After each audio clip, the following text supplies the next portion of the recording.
Hey everybody, welcome back to True Crime with Andy Hale. I am back with David Rose, my new favorite investigative journalist, covering miscarriages of justice. And what I love about him is deep dive, takes a deep dive and gets down in the weeds, knows these cases inside and out. And that's how I think you really can dissect cases' attention to detail. We've been talking about the Lucy Letby case last podcast episode with you. We walked through the circumstances that led to her arrest, her having a trial, and her being convicted of murder of, I think you said 6 of the little babies, and attempted murder of... Seven murders. Seven, and then attempted murder of another 7, well, eventually 7. Okay. There was a new trial on one of them. Sentenced to life without parole. She's in her 30s. Okay. And one of the things that struck me from our last episode was how you said her defense team did not present any medical expert, which I just can't even process how you can't do that. You have your chances to win are slim and none if you have no forensic component in the face of an onslaught of alleged forensic evidence against you. So I know a lot has happened since and recently, but let's take our time.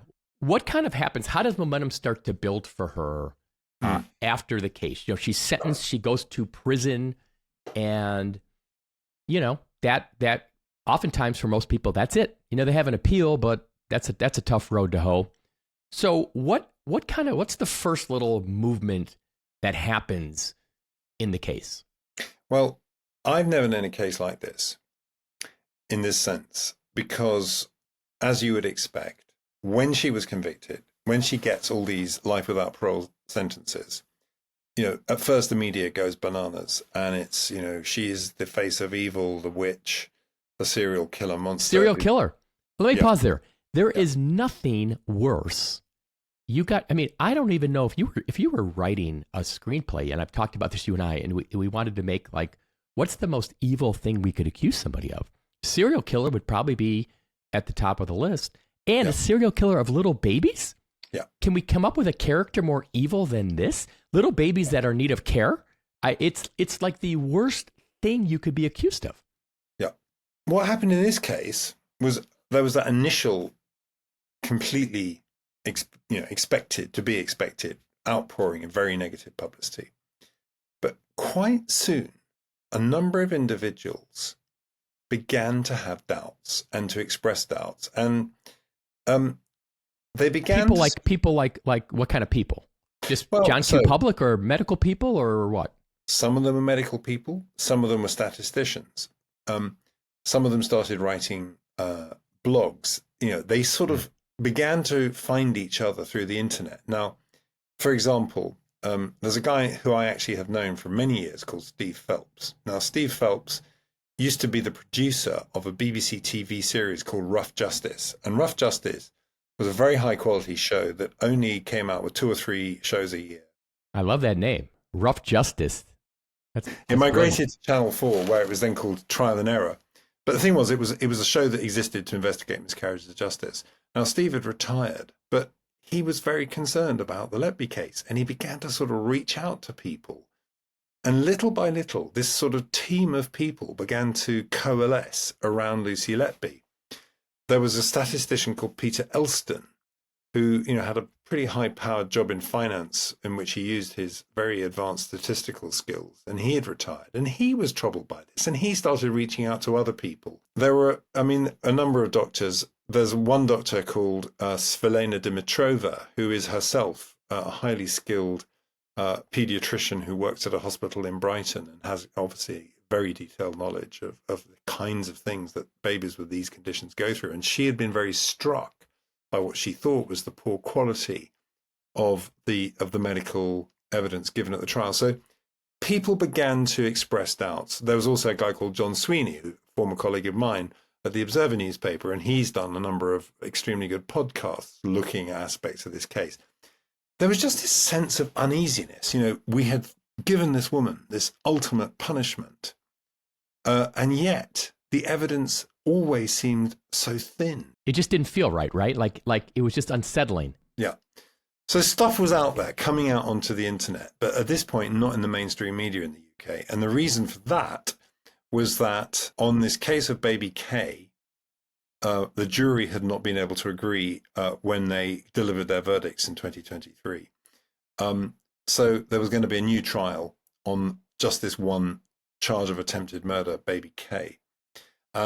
Now, there was going to be a new trial on that. Why would they even bother? What would be the point? Why would they even bother? Well, the state, the prosecution, the Crown Prosecution Service said it was because they, the family deserved to have closure and all this. They're going to retry that case? Yeah. I mean, I think the reason may well have been this. So in Britain, there are very strict laws which prevent you from really doing any kind of reporting that doesn't just say what happened in court. Any kind of investigative reporting of a judicial case is off limits unless there are no further proceedings pending. You can't, during a trial, have an opinion about the merits of the case as a third party? No. You can't do that. You are guilty in Britain of a criminal offence, which is contempt of court, and your editor. And let me pause you there. That's crazy because oftentimes, and I think you and I talked about this with the Carlton Gary case. Sometimes you need the media to tell a story of a justice. Sometimes you do need the media to pressure people to do their jobs. Sometimes justice doesn't happen unless a spotlight is shown on the injustice. So I can't believe the media or any person is not allowed to comment and have their own opinions about the merits of what they see transpiring. Anyway, it's completely off limits in the UK. And I mean, there's a very unpleasant individual called Tommy Robinson, who is a sort of far-right extremist. And he is currently serving a jail term for having repeatedly challenged what was being said in various court cases that involve migrants. Wow. And he's become a kind of poster boy for the far right. But, you can only do it. You can only criticize it if there's no pending. If there's an appeal pending or there's the likelihood of an appeal, you can pretty much say what you want. But if there's a jury trial pending, you can't say anything. Okay. Right? So is the fact that they might do a retrial that continues the muzzle media? Well, the retrial was going to happen. It was scheduled. So it was the British media was effectively gagged at this point. This is the summer of last year. Now, meanwhile, this small group of people who were getting more and more concerned about the case, such as Felina Dimitrova, Peter Elston, Steve Phelps, and others, they'd made contact with a very prominent member of Parliament, Sir David Davis. Now, Sir David Davis is a Conservative MP. He's been an MP for a very long time. He's been a cabinet minister. He served under both Margaret Thatcher and then years later David Cameron and Boris Johnson. And he's a very, very experienced politician. But not only that, he has for very many years had a strong interest in miscarriages of justice. And he and I have worked together on a number of very high profile cases involving both miscarriages of justice and also abuse of human rights conducted during the war on terror, things like Guantanamo Bay and the use of torture.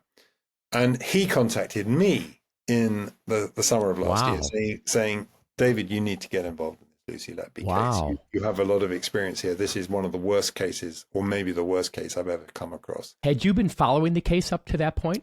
Only through the media. I'd not followed it in any close way. Yeah. Now, in the middle of all that, so I was saying, well, I'm interested, sure. In the middle of all that, the New Yorker published a bombshell article by Rachel Aviv. It's a 13,000-word article, and it completely changed the narrative around Lucy Letby. This was truly a landmark piece of journalism. Not because it actually, it wasn't really that it, I'm sorry, what? I said I love that because that's what I'm talking about. The media telling a story, having an opinion, and the reason it has traction, good pieces are, they're factually based and they're persuasive. Yeah. Well, it was a deeply researched piece. Assisting Rachel Aviv was a journalist called Lucy D'Oliveira, who actually is now working with me. Wow. Yeah, because she knows the case backwards. I mean, she's been involved with it for many, many months.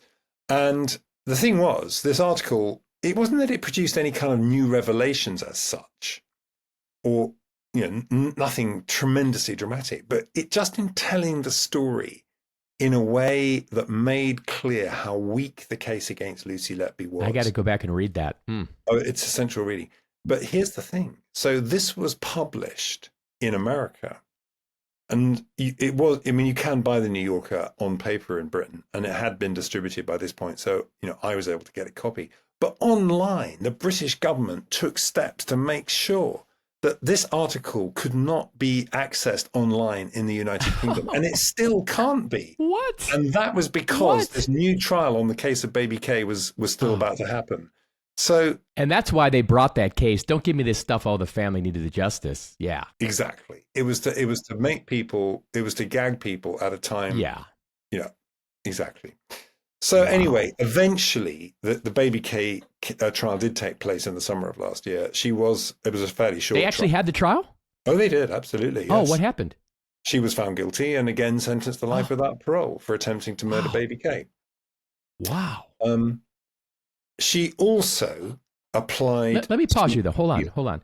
The New Yorker article, though, what raised eyebrows? What about it resonated with people? I think it portrayed the real Lucy Letby, the vulnerable, anguished, committed nurse who had found herself in an appalling situation, was a victim of circumstance, who had not had an ideal defense at her trial, who had been bullied by aggressive older men who maybe had stuff to hide themselves.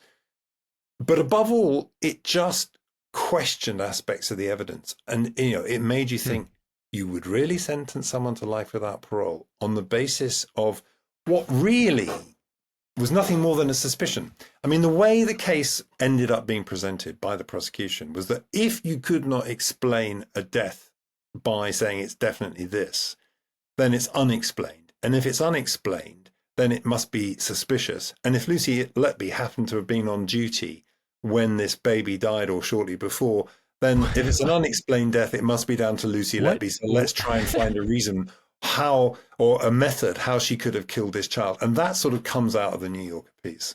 What is your standard over there? What's your burden of proof? It's exactly the same as yours. It has to be proof beyond reasonable doubt. Oh my gosh. I thought you were going to come up like, well, we got this weird standard and, speculation and innuendo are sufficient. And it's the same. No, I know. We don't have the unanimous jury verdicts. You can have a majority of 10-2, but that doesn't apply here. So Baby K, she gets convicted of that. Yeah. The New Yorker piece comes out. It portrays her in a more favorable light. So there's a little bit of momentum building in her favor. Yes. And then what happens kind of next? Well, we're now into the fall of last year, from sort of September onwards. What starts to happen is that major news organizations run investigative pieces that look at parts of the case.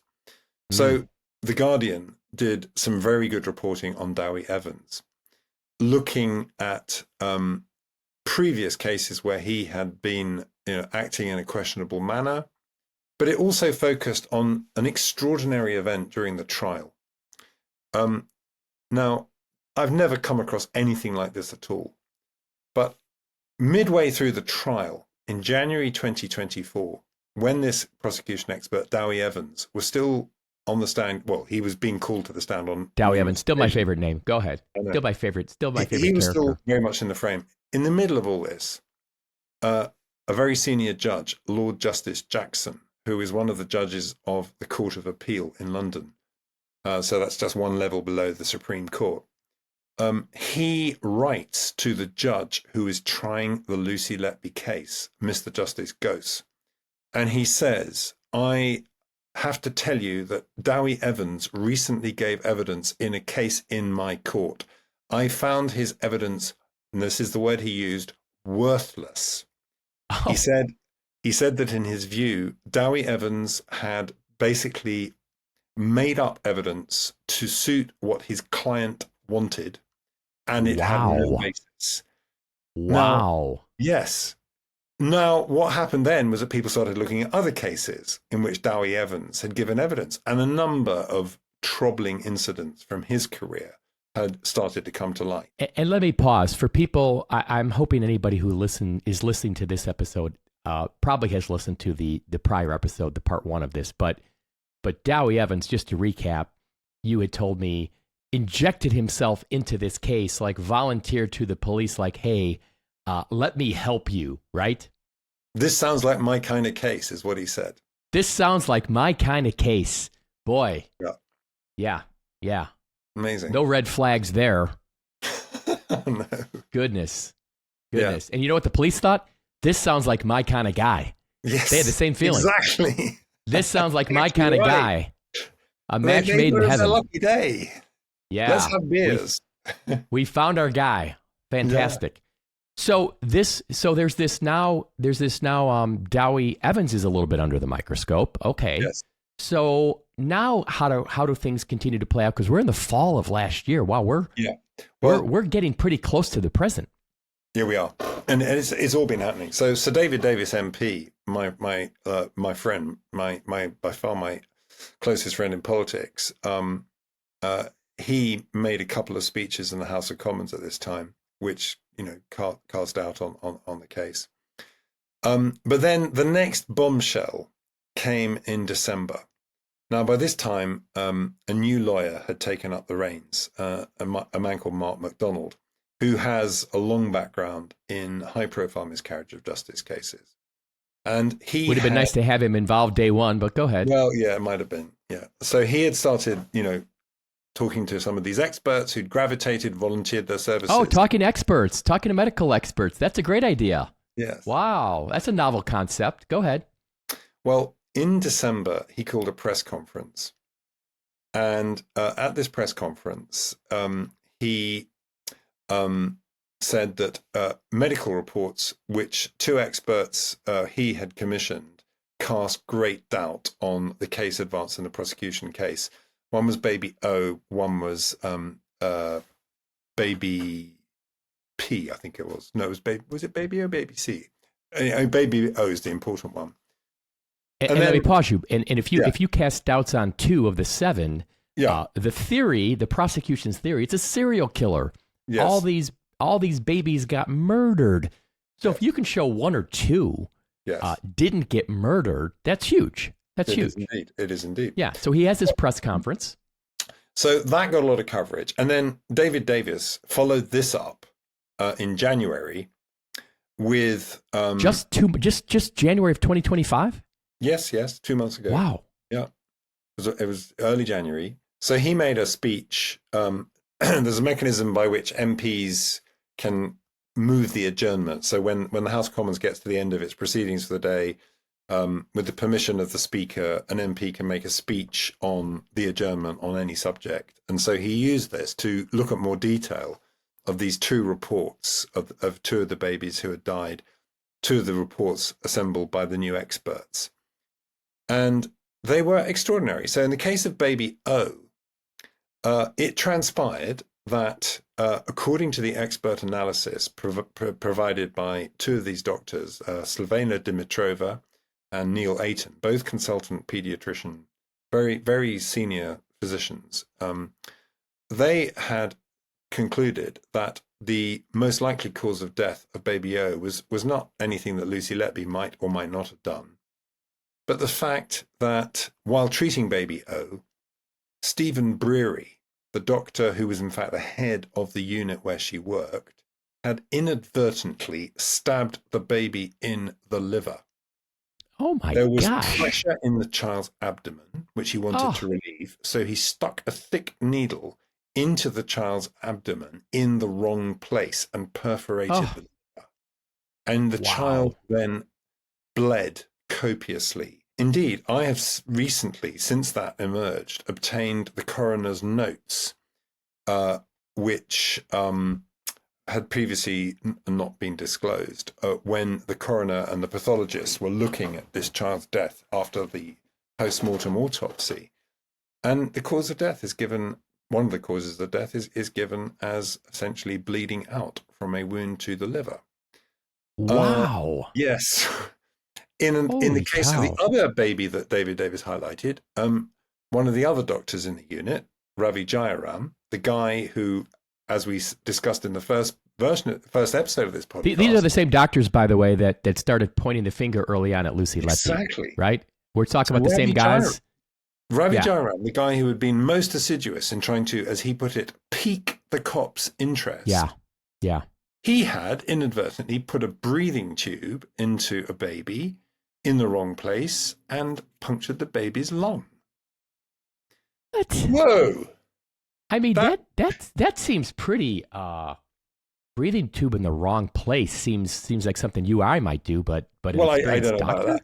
I mean, look, I'm sure it's really hard, and these are tiny babies. But all right, anyway, but it's doctor error that's being pointed out here. Yeah, exactly. And I mean, the words that David Davis used in his extremely powerful speech in the House of Commons were that these were clearly episodes of suboptimal care.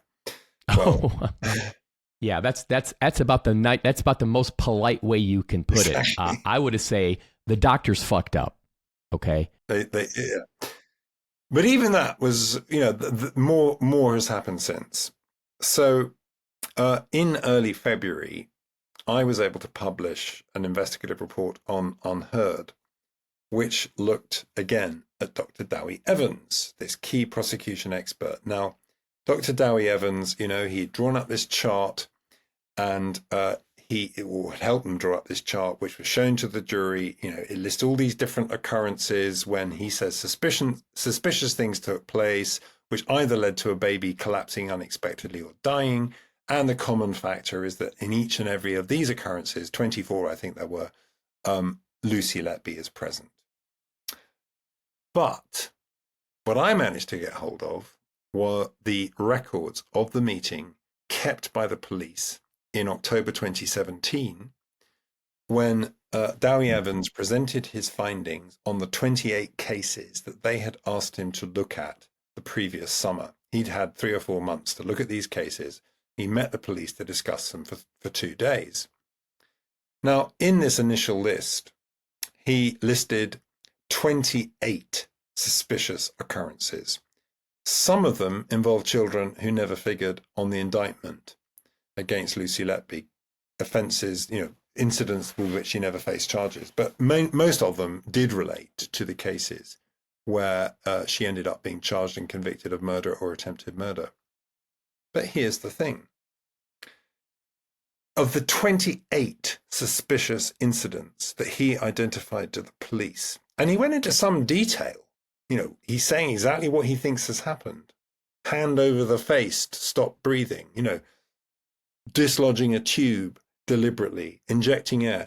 In 10 of the 28 incidents that he identified to the police in October 2017, it just turned out that, oh dear, Lucy Letby was nowhere near. In one case, the baby who she supposedly had attacked hadn't been born when she had last been at work. She'd been off work for several days. She'd never even met this child. So, what? And what happened? All these incidents were just like magicked out of existence. They never featured. Wow. No one heard about these incidents in court. They might as well never have happened. Because, of course, if the witch, Lucy Letby, hadn't been president, well, they weren't suspicious at all. Right. So that was a bit of a bombshell. Gosh. That still isn't the end of the story to date. Oh my God. So shortly Let me just pause you. I'm sorry, but you are amazing because you have these incredible stories of injustice, and I've never like you always amaze me because you'll give me 1, 2, or 3 bombshells, and then you'll always say, "But there's more." Tell me the more. Okay. I'm on the edge of my seat. Okay, there's more. So the next thing that happens is in early February, a man called Shu Lee, Professor Shu Lee, convenes a press conference. It's chaired by Sir David Davis MP. Who is Shu Lee? I'm about to tell you. And also present is Lucy's lawyer, Mark MacDonald. Okay, so Shu Lee is an eminent pediatrician in Canada. He's the president of the Canadian Neonatal Network. He has produced innumerable research papers over his long and distinguished career. He's been both an expert practitioner and a very distinguished academic researcher. Now, a paper he had written in 1989 became a key part of the prosecution case against Lucy Letby. According to Dowie Evans, the prosecution expert, and also according, curiously, to Ravi Jayaram, the doctor who was writing these emails when they were trying to get the cops to investigate, this paper showed that babies had been deliberately injected intravenously with air. And the reason they said that was that when babies injected with air, were falling sick as a result, experiencing what was called an air embolism, basically an air gap in the blood vessels, their skin developed a certain sort of blotchy, mottled appearance. Shuley read media reports of the trial, saw that his paper had been cited as important evidence because they claimed that these babies had these signs, and he just went berserk. He was furious because, in his view, this was a complete misreading of what he had said in this paper. And so he did something absolutely extraordinary. First of all, working again with the defense lawyer, Mark MacDonald, he assembled an expert panel of 16 neonatal pediatric experts, some of 16? The most eminent in the world, to review all the case notes of the children in the Lucy Letby case. And he presented the findings of this panel at this press conference with Sir David Davis and Mark MacDonald in February. And the findings are devastating. In the view of the panel, none of the children of which she was convicted of attempting to murder or murdering had in fact died from anything other than either poor care, suboptimal care, or natural causes. Not one of the cases which the prosecution had used were in fact homicide or attempted homicide. But he also said something else. Hold on. This is where I tell my podcast producers, let's insert the sound of the bomb exploding. What a bombshell. 17 world-renowned experts have said in this report at this press conference that none of these babies were murdered. Yeah, exactly. Wow. But it goes even further. So how can it go further? So, as I say, the prosecution, Evans, and also Dr. Jayaram at the unit had all made much of this, this mottled, blotchy skin being evidence of air embolism. Well, what really got to Shuley was that he had not said that air embolism injected through an intravenous or administered through an intravenous injection of air would cause this. He'd said it was only if it was via an artery. Now, obviously, it's very difficult to inject anything into an artery. And they were talking about intravenous. So what he did, as well as assembling this panel, he began a new study. And he looked at data from around the world. And he published a paper in a prestigious peer-reviewed journal in December of 2024, which showed that not in a single case anywhere in the world had this blotchy skin symptom shown up as evidence of an intravenously administered air embolism. Wow. So it completely shot away one of the principal prosecution arguments that she had injected air into babies' veins, and that this was shown by the blotchy appearance. So this press conference just happened weeks ago? It happened 4 weeks ago, I guess. And you know what? I mean, I've been a journalist a very long time, and I have never attended a press conference like it. I happen to know, because he's a friend of mine. You were there? Oh gosh, yes. Wow. I was right at the front. Did you know it was going to be what was coming out? Did you kind of get a heads up? I knew that it was going to be an expert report. I had no idea it was going to be so devastating. So you're sitting there kind of like your jaw hits the floor? Absolutely. Not only that, David Davis's jaw hit the floor. So David Davis told me that he had to go to a funeral of an old friend, a former MP, and would have to leave after 1 hour. Do you know how long that press conference lasted? 2.5 hours. I mean, I have never seen anything like it. Shu Lee, Wow. Canadian expert, he stood there with PowerPoint slides. So this is like attending a medical conference. Like we're gonna educate you. We're gonna go through the medical points. Exactly. Wow. And you know, there must have been 300 people in that room. There were TV crews from all over the world. Every major British news outlet was there, and everyone was riveted. And people just couldn't leave. I mean, even after the formal presentation ended, people were just talking with each other and with Shu Lee and with David Davis and with everyone. And it was just, I have never experienced anything quite like it. Gosh. So that happens just 3-4 weeks ago. Yeah. Now what? What's the status now today? Okay. And we're recording this, on March. What's today? The 5th. Yes. March 5th. Yeah. We're recording. So where we are now is Lucy Letby has tried to appeal. She has submitted what is called an application for permission to appeal to the Court of Appeal, and they've turned her down. And the ruling, the judgment that they issued in refusing to basically have evidentiary hearings and go through the whole process of reopening the case is very negative. One of the grounds which she had advanced was that after it had emerged that that this Lord Justice of Appeal, a senior judge, had actually written to the trial judge saying that the prosecution expert Dowie Evans had given worthless evidence, that should in itself have been enough to reopen the appeal. But the Court of Appeal decided that this was not an arguable point, which is very disappointing. So.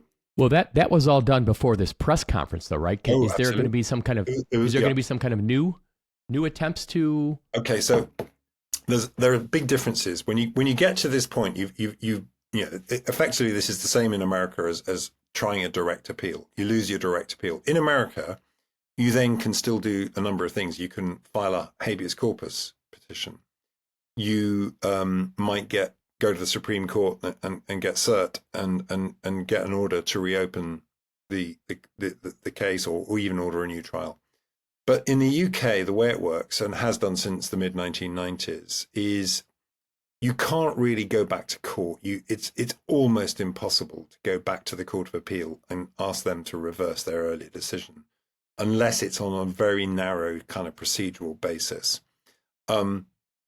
So what you have to do is you apply to a body which is not, as it were, a judicial body. It's essentially part of the executive branch of government, and it's called the Criminal Cases Review Commission.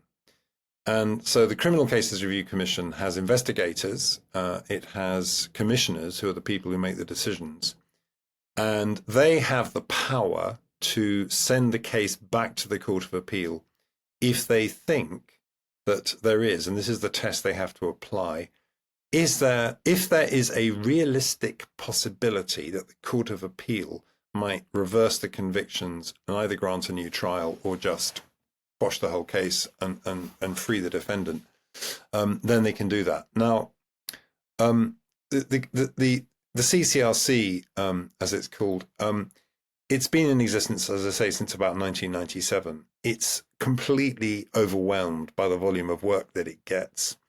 It gets well over 1,000 applications a year. They've gone up steadily since it's been in existence, and its resources in real terms have been cut. It's always been a victim of budget cuts.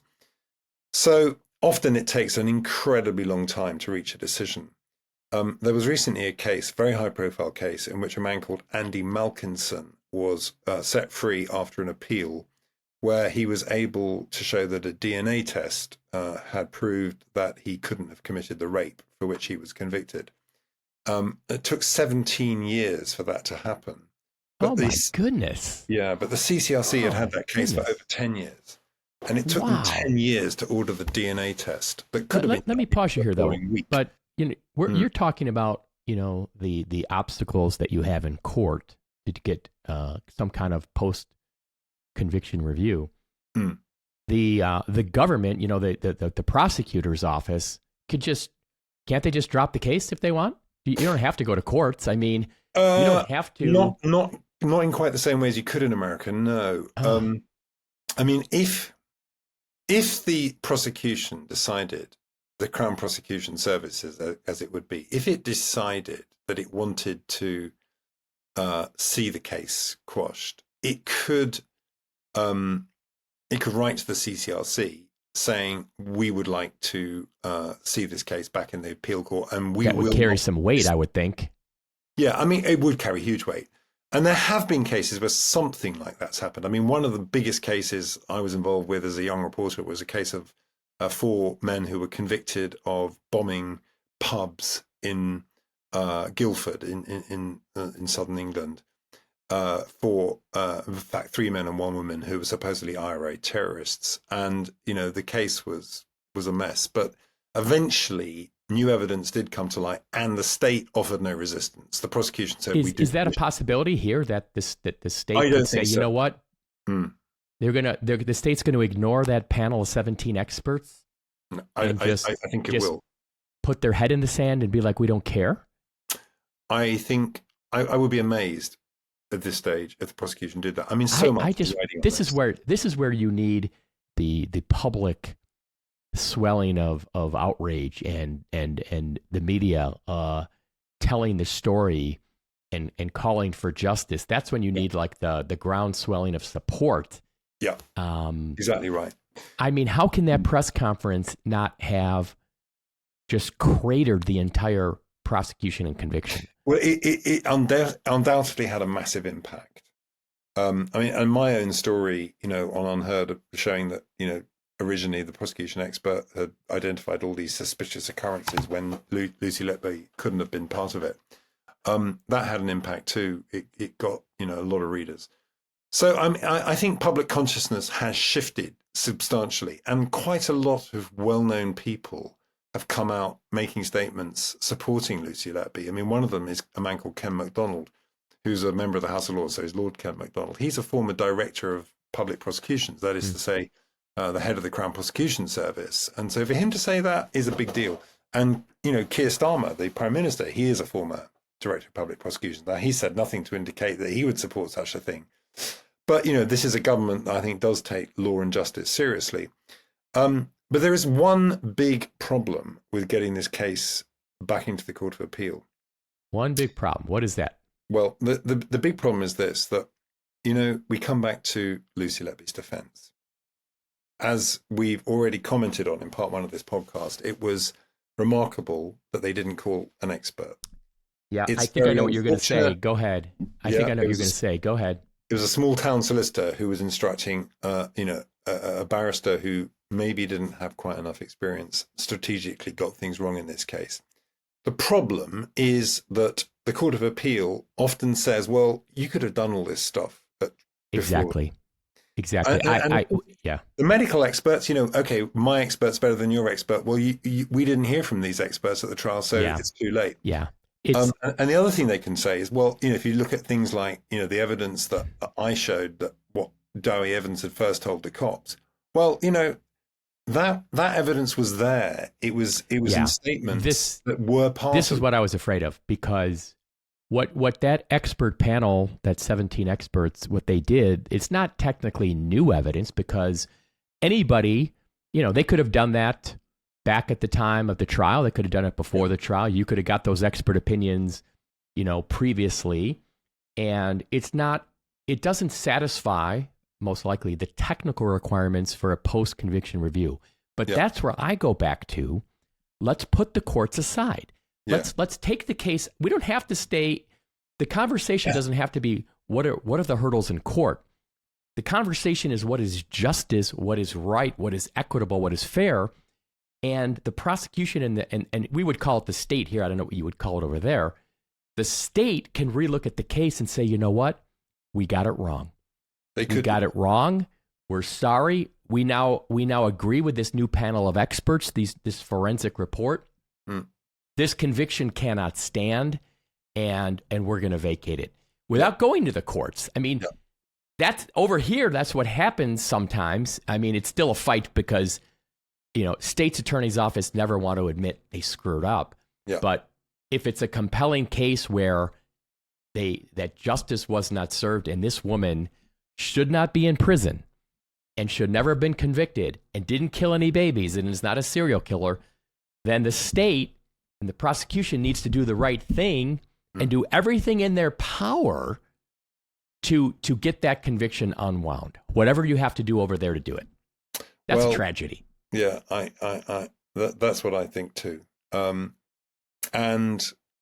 I mean, the Court of Appeal does, in legal terms, have the power to do this. If it believes it's in the interests of justice, it can quash this conviction anytime it wants. So, yeah, that's where we are. There's wow. There's. But what I'm saying is, it shouldn't have to go to the courts. I mean, it shouldn't be. If I'm who is the decision maker? Like who? So here in my Chester Weger case, for instance, okay, that I'm fighting, I'm dealing with the Will County State's Attorney's got appointed as a special prosecutor to represent the state of Illinois. Okay, they have the power to vacate that conviction today. Yeah. Today, if that state's attorney's office felt like my evidence proved Chester Weger's innocence, they could vacate it today. They don't need the court's permission. That office can vacate it. Okay, I don't have to go to court. I'm only in court because they won't vacate it.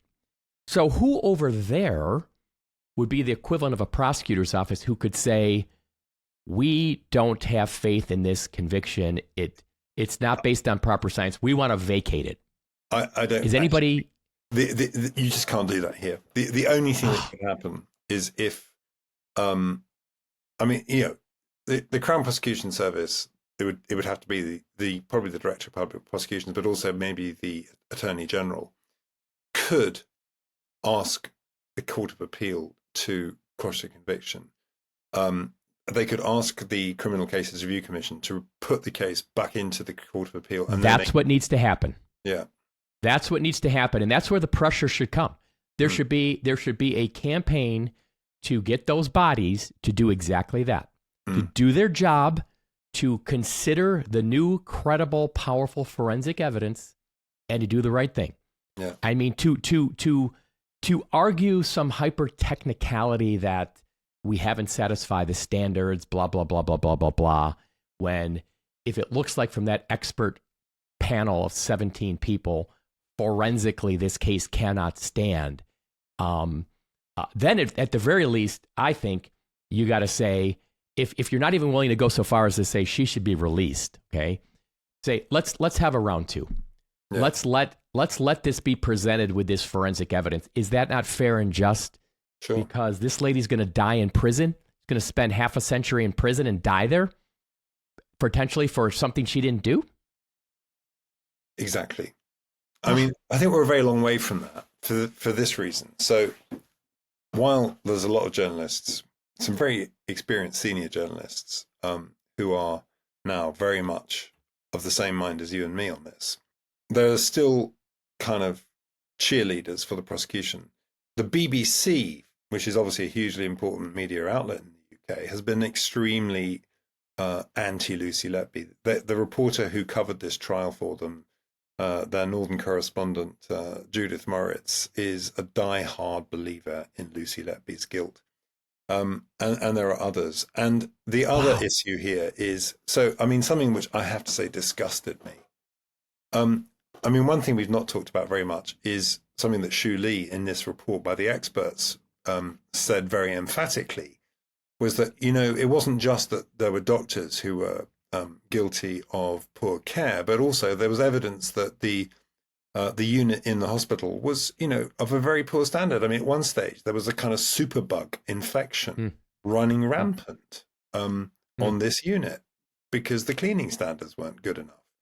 Shu Lee commented about this, that, in Canada, a unit which was performing this poorly would have been shut down.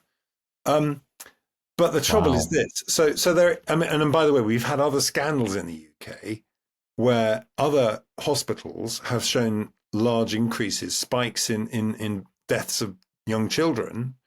And it's turned out, nobody said anything about serial killers. It's been about, lack of cleanliness. It's been about poor care. It's been about, incompetence. So we have a very high profile health secretary in the government here, Wes Streeting.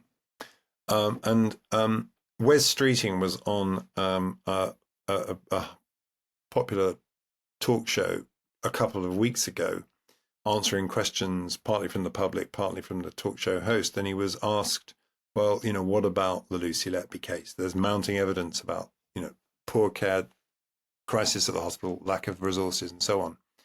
And he went into this tirade about how it was outrageous that people were questioning these verdicts in the media and trying to replay this trial, in this non-judicial way. We have a judicial system. It works. It has decided she's guilty. Yeah. It has decided she doesn't get an appeal. End of story. Tell that to Carlton Gary.